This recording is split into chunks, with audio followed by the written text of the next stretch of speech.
Oscar Pistorius will appeal his bail conditions in the Pretoria High Court on Thursday, and Kenya's Supreme Court has ordered a recount of votes cast at 22 polling centers. I'm Busisiwa Khatebe with the latest news update. Murder-accused Paralympian Oscar Pistorius will appeal his bail conditions in the Pretoria High Court on Thursday. The National Prosecuting Authority says he will challenge his bail conditions as unwarranted and unfair and seek to have the conditions scrapped or altered. In papers before court, his lawyers argue that Pistorius should be able to travel. He also wants an end to being supervised by a probation officer. Pistorius has been charged with premeditated murder after shooting dead his girlfriend Riva Steenkamp on Valentine's Day. He is due back in the Pretoria Magistrate Court on the 4th of June. President Jacob Zuma says the BRICS summit starting in Durban tomorrow will be anything but a talk shop.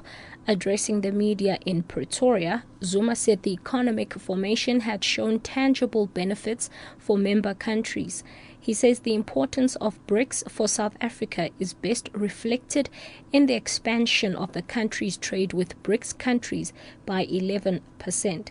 He says a BRICS Business Council and a BRICS Development Bank will be launched in Durban. Ever since BRICS grouping has been established, the intra-trade has grown, if you take the grouping as a whole, but also bilateral trade has grown. I think that indicates not a talk shop. We are able to discuss things and take decisions.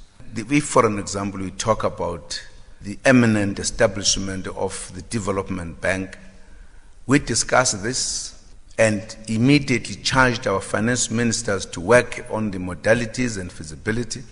We are now ready to launch it. Proceedings at the Marikana Commission have adjourned until tomorrow morning, when Police Commissioner Ria Piaga will continue her testimony. The Commissioner earlier told the Commission she didn't want to speculate whether the August 16 shootings at Marikana could have been averted had police halted their operations. Piaga was cross-examined by advocate Mbuyiseli Madlanga. I know that you were new at SABC at the time, but I want to find out what your own thinking is. If, as Mr. Diruova says, in such circumstances there would have been a need to regroup and reassess, what do you think the purpose of the regrouping and reassessing would have been? I sincerely find that a hard question to answer. I would say I do not know. The DA wants National Assembly Speaker Max Sisulu to establish a multi-party ad hoc committee to investigate the deployment of South African soldiers in the Central African Republic. This follows the death of 13 South African National Defence Force troops after Seleka rebels attacked Bangui over the weekend. DA spokesperson on defense, David Mania, says he has written a letter to Sisulu requesting the establishment of an ad hoc committee.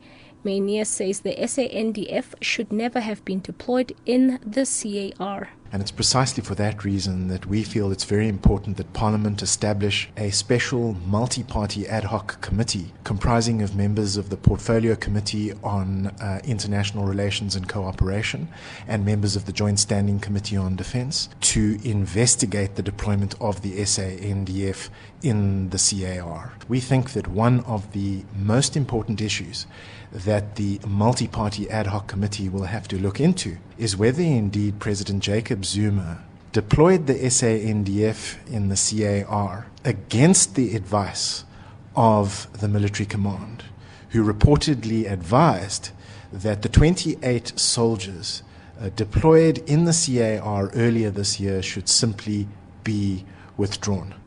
And lastly, Kenya's Supreme Court has ordered a recount of votes cast at 22 polling centers after presidential elections in which a second-round runoff was only avoided by the narrowest of margins.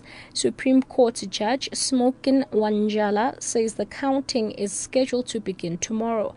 There were around 32,000 polling centers during the March 4 elections, which saw Uhuru Kenyatta win 50.07% of the votes. Catch the latest news on Newsbreak Option 1.